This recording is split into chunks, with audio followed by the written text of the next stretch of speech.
ჩვენ ფაქტობრივად აღმოჩნდით რეალობაში, სადაც ყველაფერი კანონიერია, მხოლოდ არ არის სამართლიანი. ანუ კანონმა გამორიცხა სამართლიანობის იდეა. როდესაც ყველაფერი არის ერთი პოლიტიკური ძალის ძალაუფლების უზომოდ გამტკიცებაზე და ფაქტობრივად ერთი ადამიანის ირგვლივ გაერთიანებული ჯგუფის ხელისუფლების მაქსიმალურ კომფორტზე ვეყრდნობი მთელ რიგ თეორეტიკოსებს და ანალიტიკოსებს, ვინც შემოიტანეს გაამახვილეს ყურადღება ამ თემაზე, ის არ არის მიმართული აი კანონიერი ჩარჩოების იგნორირებისკენ ან დემოკრატიული ინსტიტუტების ფორმალურად ინარჩუნებს და მას იყენებს აცლის შინაარს.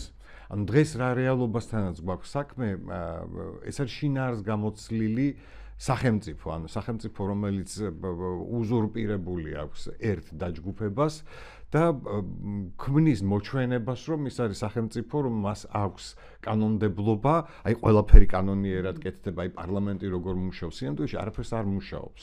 სიამდვილეში ეს არის ისევ და ისევ, აი რაღაცა მართლა საგანგებო მდგომარეობის რეჟიმში და აი საგანგებო მდგომარეობას, რადგან ბევრჯერ ვახსენეთ, რა შინაარსი აქვს, არა, ეს არის მთლიანად ხელისუფლების კონცენტრაცია, ძალაუფლების კონცენტრაცია ერთ წერტილში.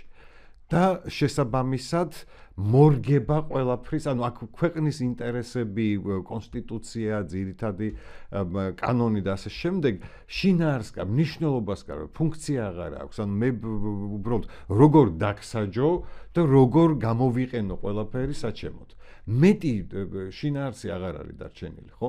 ანუ ფაქტობრივად ხედავთ, რომ ხელისუფლება ანგრევს სახელმწიფოებრიობას, ჩვენ შეგვიძლია იქ ვთქვათ.